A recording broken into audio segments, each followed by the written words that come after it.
चलो आज हो गया हमारा नया साल नया दिन 1 जनवरी 2026। ठीक है, तो आज का पहला टॉपिक देखो, ग्रीन टू गोल्ड इनिशिएटिव। ये क्या है?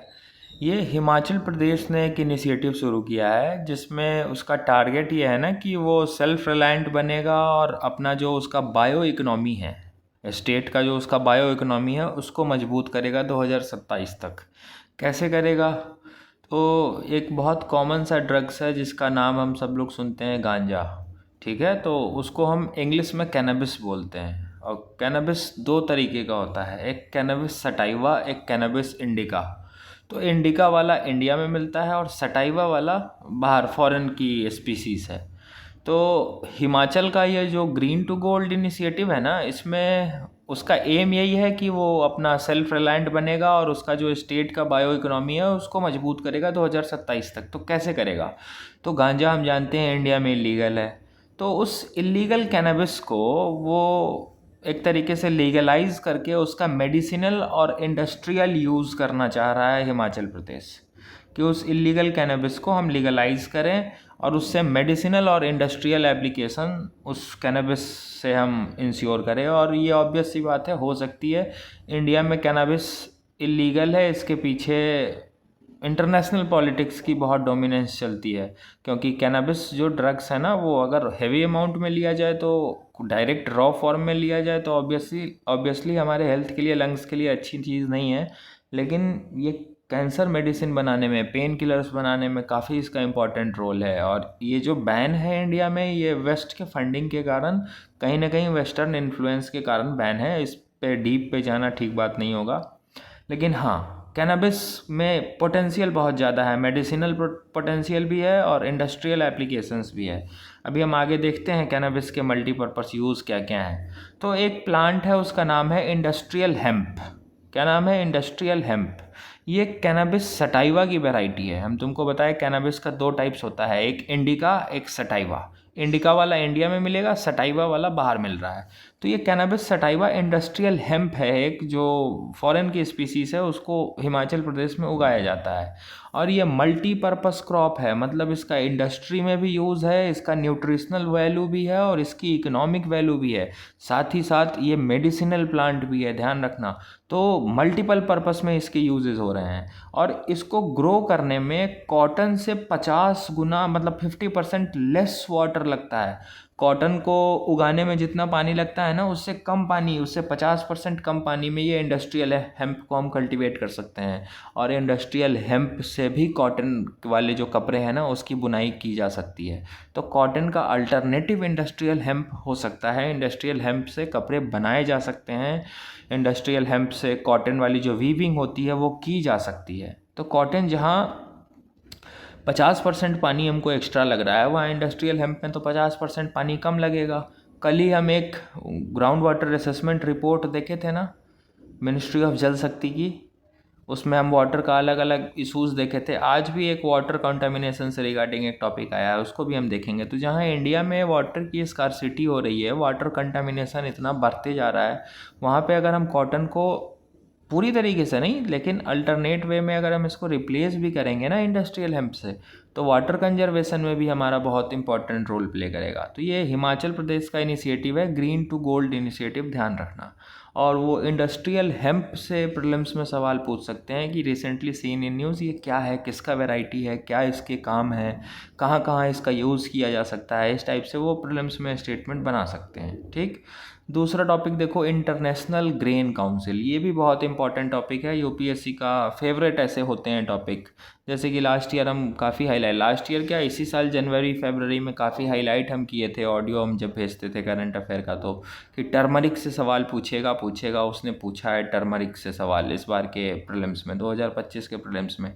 Turmeric board, tea board, coffee board, ये सब यूपीएससी का फेवरेट डोमेन है जहाँ से वो एक सवाल उठा ही लेता है। तो इंटरनेशनल ग्रेन काउंसिल देखो, ये एक इंटर गवर्नमेंटल ऑर्गेनाइजेशन है, मतलब इसमें अलग अलग देश के गवर्नमेंट्स इन्वॉल्व हैं, अलग अलग देश के गवर्नमेंट्स इन्वॉल्व हैं, मतलब इसमें मल्टीपल मेंबर कंट्रीज़ हैं। 1949 में इसका इस्टेब्लिशमेंट हुआ था। और जब ये 1949 में इस्टेब्लिश हुआ था ना, तो इसका नाम इंटरनेशनल ग्रेन काउंसिल नहीं था, इसका नाम इंटरनेशनल व्हीट काउंसिल था। बाद में इसका नाम इंटरनेशनल ग्रेन काउंसिल कर दिया गया। इसका हेडक्वार्टर कहाँ है? तो लंदन यूके में इसका हेडक्वार्टर है। अब इसका काम क्या है? तो ये इंटरनेशनल कोऑपरेशन प्रमोट करेगा, ग्रेन ट्रेड, मतलब जो ग्रेन्स के ट्रेड हो रहे हैं ना पूरे दुनिया में, उस ग्रेन के ट्रेड वाले सेक्टर में इंटरनेशनल कोऑपरेशन प्रमोट करेगा, डिस्कशन कोऑर्डिनेशन इंश्योर करेगा, ताकि ओवरऑल ग्लोबल फूड सिक्योरिटी को हम इंश्योर कर सके, फूड सिक्योरिटी को पूरे दुनिया में इंश्योर किया जा सके। ठीक, और इसके फंक्शंस देखो क्या क्या होगा। तो ये कलेक्ट करेगा, डिसमेंटिंग करेगा इन्फॉर्मेशन को, मतलब इन्फॉर्मेशन कलेक्ट करेगा, बांटेगा regarding grain production, consumption, stocking, trade, price, मतलब ग्रेन का प्रोडक्शन कितना हो रहा है, कितना हम कंज्यूम कर रहे हैं, ग्रेन्स के स्टॉक्स पूरे दुनिया में कहाँ कहाँ हैं, कौन से कंट्री के पास ज़्यादा हैं, ट्रेड कौन कौन सा कंट्री कैसा कर रहा है, एक्सपोर्टर कौन है, इंपोर्टर कौन है, कितने प्राइस मैकेनिज्म पे ये ट्रेड हो रहा है अलग अलग ग्रेन्स का, ये सब फंक्शन वो मॉनिटर करते रहता है। उसके रिगार्डिंग डाटा इन्फॉर्मेशन कलेक्ट करना, बांटना, ये सब काम ये करता है। साथ ही साथ मार्केट ट्रेंड्स को भी ये एनालाइज करता है कि मार्केट में डिमांड बढ़ रही है कि सप्लाई बढ़ रही है कि प्राइस बढ़ रहा है कि शॉर्टेज हो रही है, ये मार्केट ट्रेंड को भी वो मॉनिटर करते रहता है। इसके मेंबर्स देख लो कौन कौन है। तो all parties to the grain trade convention 1995, grain trade convention एक साइन किया गया था 1995 में। तो इसके जितने पार्टी थे वो सब इसके मेंबर हैं, और टोटल मेंबर कितने हैं? 30 मेंबर हैं। इंडिया मेंबर है कि नहीं? तो यस, इंडिया मेंबर है, लेकिन इंडिया एक्सपोर्टिंग मेंबर है, ये भी ध्यान रखना। टोटल मेंबर कितने हैं? 30। अब इस 30 में से कुछ ऐसे मेंबर होंगे जो इंपोर्ट कर रहे हैं, मतलब खरीद रहे हैं, कुछ ऐसे मेंबर होंगे जो एक्सपोर्ट कर रहे हैं, बेच रहे हैं। तो इंडिया मेंबर तो है, लेकिन कौन सा मेंबर है? एक्सपोर्टिंग मेंबर है, ध्यान रखना।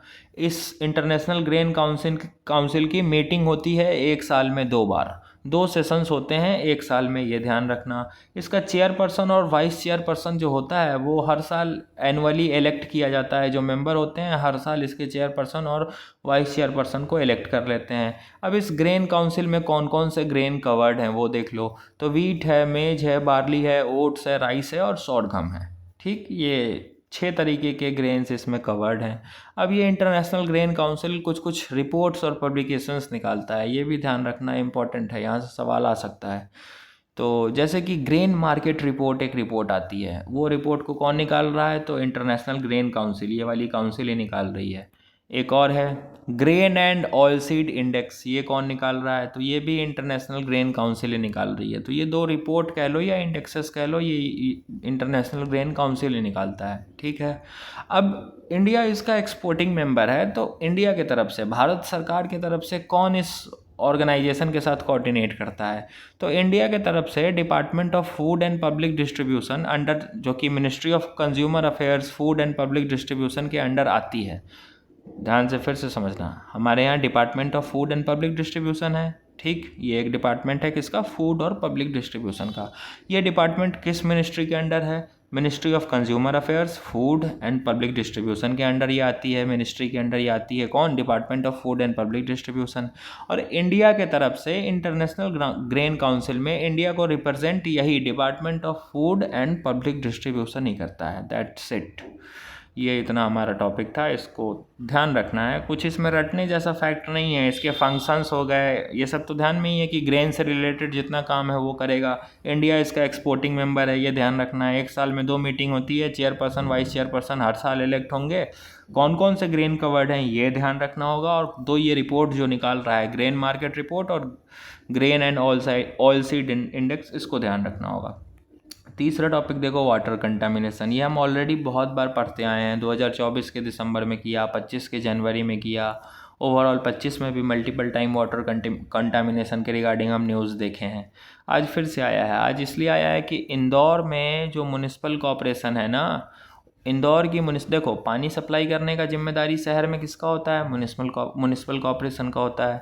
तो जो इंदौर की म्युनिसिपल कॉरपोरेशन है, वहाँ से एक भारी मिस्टेक हो गया है। वहाँ जो पानी सप्लाई किया जाता है वो कॉन्टामिनेटेड पानी सप्लाई कर दिया है, और जिससे कि जो घरों में पानी गया है उससे 10 लोग मर गए हैं और 2000 से ज़्यादा लोग बीमार पड़ गए हैं इंदौर में।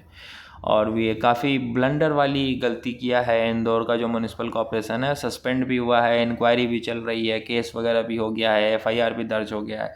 तो हमारे लिए वो काम का नहीं है। हम इस न्यूज़ से एक इंट्रोडक्शन बना सकते हैं कि recently 10 people died and 2000 people have fallen ill after consuming contaminated water supplied by municipal corporation in Indore. ठीक। अब कुछ वाटर कॉन्टामिनेंट्स देख लो कि कौन कौन से ऐसे केमिकल्स हैं जो वाटर को कॉन्टामिनेट करते हैं, और ये केमिकल्स नेचुरली प्रेजेंट होते हैं। आर्सेनिक हो गया, फ्लोराइड हो गया, आयरन हो गया, यूरेनियम हो गया, ये सब पानी को कॉन्टामिनेट करते हैं। इनका लेवल अगर पानी में बढ़ जाए तो हमारे हेल्थ के लिए अच्छा नहीं होता है, अलग अलग डिजीजेस हो जाते हैं हमको। अब एक फैक्ट देख लो, आर्सेनिक और आयरन पॉल्यूशन पानी में अगर हम देखें ना, तो सबसे ज़्यादा वेस्ट बंगाल और आसाम में वर्स्ट कंडीशन है। यहाँ के पानी में, वेस्ट बंगाल और आसाम के पानी में सबसे ज़्यादा आर्सेनिक और आयरन पॉल्यूशन देखा गया है। अब वाटर पॉल्यूशन के कॉजेज़ देख लो, तो ये तो हम बचपन से पढ़ते आए हैं कि इंडस्ट्री का कचरा पानी में फेंक देना, एग्रीकल्चर के जो केमिकल फर्टिलाइजर्स होते हैं वो फिर खेत के सहारे बारिश के पानी से मिक्स होते हैं, और बारिश का पानी फिर अल्टीमेटली नदी में जाकर मिलता है। तो एग्रीकल्चर रन ऑफ, जो एग्रीकल्चर केमिकल फर्टिलाइज़र हैं वो भी नदी में जाकर मिल रहे हैं। सीवेज, जो गटर का, नाले का पानी है, हमारे घर के डोमेस्टिक वेस्ट वाटर हैं, वो भी तो हम ऐसे ही थ्रो करते हैं, अल्टीमेटली वो नदी में जाकर मिलता है। फिर से ऑयल स्पिल्स, नदियों में तुमको ऑयल्स के स्पिल्स भी देखने को मिल जाएंगे, प्लास्टिक्स देखने को मिल जाएंगे। माइनिंग अगर हम कर रहे हैं तो माइनिंग कर रहे हैं तो ज़मीन की खुदाई कर रहे हैं, फिर से पहाड़ों की खुदाई कर रहे हैं, तो उनसे जो अलग अलग केमिकल्स और हार्मफुल मिनरल्स निकलते हैं वो भी पानी में मिल जाते हैं। नेचुरल डिजास्टर कुछ हो गया, वॉल्केनिक इरप्शन हो गया, अर्थक्वेक हो गया, तो इससे भी पानी पॉल्यूट होता है। फिर से salt water intrusion, salt water intrusion मतलब हम इतना ज़्यादा पानी एक्सट्रैक्ट कर रहे हैं, ये मेनली कोस्टल रीजन में हमको देखने को मिलता है कि हम पानी इतना ज़्यादा ग्राउंड वाटर से निकाल रहे हैं कि एक समय आएगा कि जब पानी से खारा पानी, नमकीन पानी आने लगेगा, तो उसी को हम साल्ट वाटर इंट्रूजन बोलते हैं कि सलाइन वाटर आने लगा है ग्राउंड वाटर के लेवल पे। तो सलाइन वाटर तो ना हम कंज्यूम कर सकते हैं, ना प्लांट कंज्यूम कर सकते हैं, हेल्थ के लिए इम्पैक्ट हो जाएगा, सर्वाइव ही नहीं कर पाएंगे। तो राजस्थान में सबसे ज़्यादा इफेक्ट देखा जा रहा है इस साल्ट वाटर इंट्रूजन का। तो ये इसके कॉजेज़ हैं। अब इसका सॉल्यूशन क्या होगा कि इंडस्ट्रियल वेस्टेज को रोको, एग्रीकल्चर फर्टिलाइजर्स वाला जो वेस्ट जा रहा है नदी में उसको रोको, कचरा नदी में मत फेंको, सीवेज और वेस्ट वाटर का पानी को ट्रीट करके पानी में जाने दो, सस्टेनेबल माइनिंग करो। ये सब तरीके हैं जिससे कि हम सॉल्व कर सकते हैं वाटर पॉल्यूशन को। गवर्नमेंट स्टेप्स बता दो, जैसे कि जल जीवन mission, Namami Gange mission, clean India mission, ये सब से हम पानी साफ करने की कोशिश कर रहे हैं। That's it. ये बच्चों वाला टॉपिक था छोटा सा। चौथा टॉपिक देखो, इंडिया की स्पेस जर्नी देखो। अब इंडिया की स्पेस जर्नी के रिगार्डिंग ये आर्टिकल था कि इंडिया की स्पेस जर्नी बहुत जीरो लेवल से शुरुआत हुई थी और काफ़ी हम आगे बढ़ गए हैं। तो ये बिल्कुल सही बात है, हमारी स्पेस जर्नी एक साइकिल से शुरू हुई थी और अब हम ग्लोबल लेवल पे टॉप कंटेंडर स्पेस पार्टनर्स में आते हैं। तो स्पेस जर्नी का शुरुआत इंडिया में कैसे हुआ था, तो 1962 में पहली बार Indian national committee for space research बनाई गई थी, जिसको हम इनकोस्पार भी बोलते हैं। ठीक, INCOSPAR, Indian national committee for space research, ये 1962 में बनी। फिर 1969 में हमारा इसरो इस्टेब्लिश हो गया। 1975 में आर्यभट्ट नाम का हम पहला सैटेलाइट लॉन्च किए थे। तो फर्स्ट सैटेलाइट हमने 1975 में लॉन्च किया। अब ये तो बिगनिंग हो गई, हमारी शुरुआत हो गई कि 69 में इसरो बना, 75 में हमने पहला सैटेलाइट लॉन्च कर दिया। अब अभी तक हमने मेजर माइलस्टोन क्या क्या अचीव किए हैं, तो जितने भी तुमको स्पेस मिशन याद हो सब लिख दो, वो मेजर माइलस्टोन है।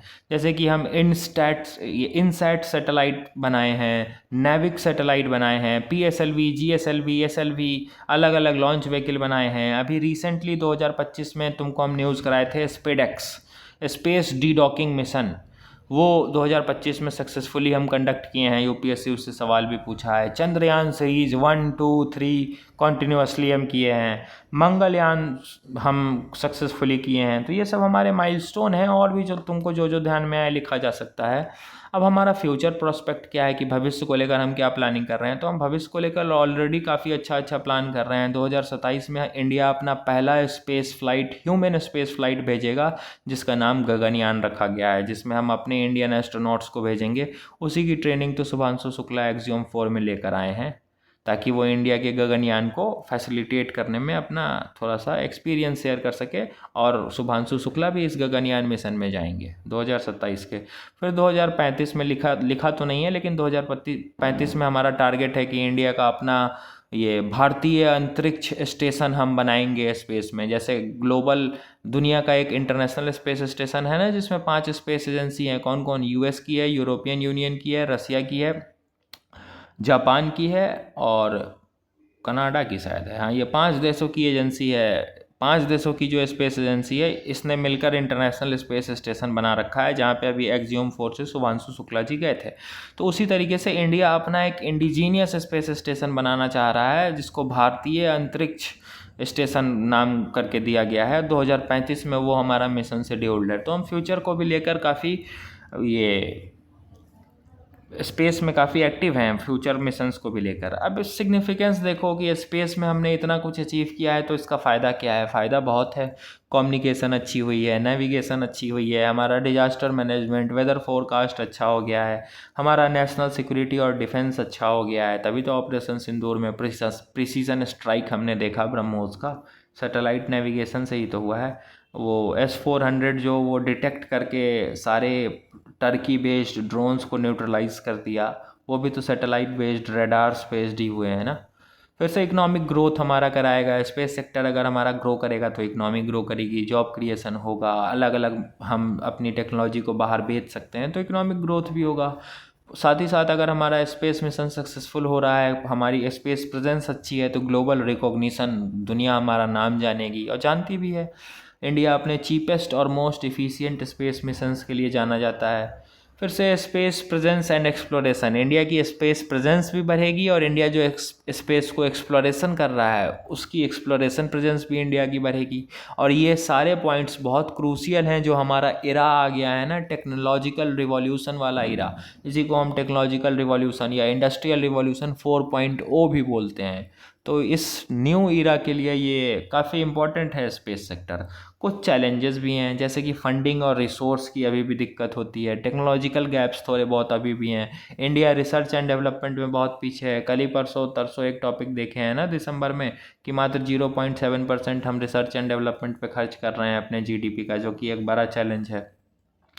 Lack of private player participation, हमारे यहाँ अभी भी प्राइवेट प्लेयर्स नहीं आए हैं स्पेस में। एक इकलौता इसरो है जो सब कुछ कर रहा है। इसी प्राइवेट प्लेयर को प्रमोट करने के लिए तो एक ऑर्गेनाइजेशन बनाई गई है, इन स्पेस। दिसंबर में कराए हैं इन स्पेस, पहले भी और बार हम कराए हुए हैं, लेकिन इन स्पेस दिसंबर में वीडियो फॉर्मेट में डाला हुआ है। इन स्पेस ऑर्गेनाइजेशन जो कि प्राइवेट सेक्टर को प्रमोट करेगा, ताकि वो स्पेस सेक्टर में छोटे छोटे मिशंस को लॉन्च करे, और इसरो बड़ा बड़ा मिशंस पे ध्यान देगा। तो प्राइवेट पार्टिसिपेशन को भी हम इंश्योर कर रहे हैं। अब इसका वे फॉरवर्ड देखो कि प्राइवेट सेक्टर को लाओ, एग्जांपल इन स्पेस हम ला रहे हैं, रिसर्च एंड डेवलपमेंट बढ़ाओ, ग्लोबल लेवल पे अलग अलग कंट्रीज़ के साथ कोलैबोरेट करो, जैसे कि इंडिया जापान के साथ अपने नेक्स्ट चंद्रयान मिशन पे कोलैबोरेट कर रहा है।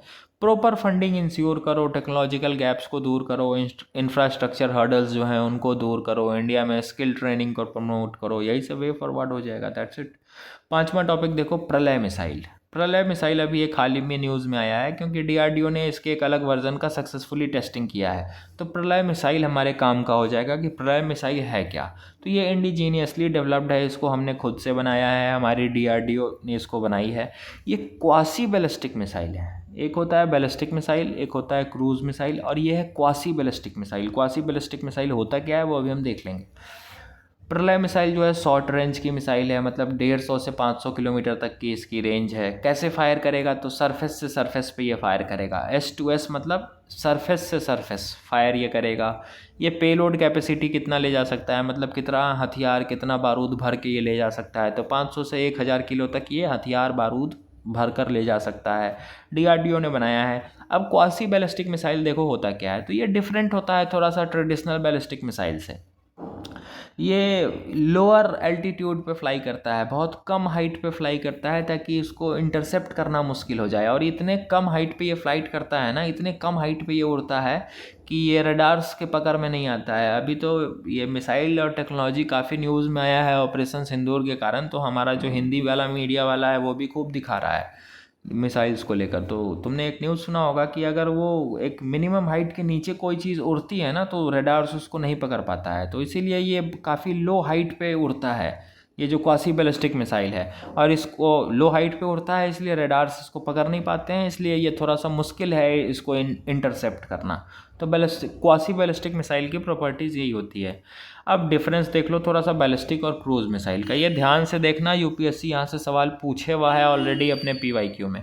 बैलिस्टिक मिसाइल क्या होता है? बैलिस्टिक मिसाइल एक प्रोजेक्टाइल मोशन और एक ट्रैजेक्टरी पाथ को फॉलो करता है, जिसमें कि ग्रेविटी, एयर और कोरियोलिस फोर्स तीनों डिपेंड करते हैं। ध्यान से देखो, हम थोड़ा सा तुमको बना के दिखा देते हैं। ये देखो, ये है हमारा ए इंडिया, ये है हमारा बी पाकिस्तान। ठीक, इंडिया से लॉन्च करना है पाकिस्तान तक मिसाइल। ठीक है, तो अगर हम बैलिस्टिक मिसाइल लॉन्च करेंगे ना, तो यहाँ से लॉन्च करेंगे, ये ऐसे ऊपर जाएगा और ऐसे जाकर गिरेगा।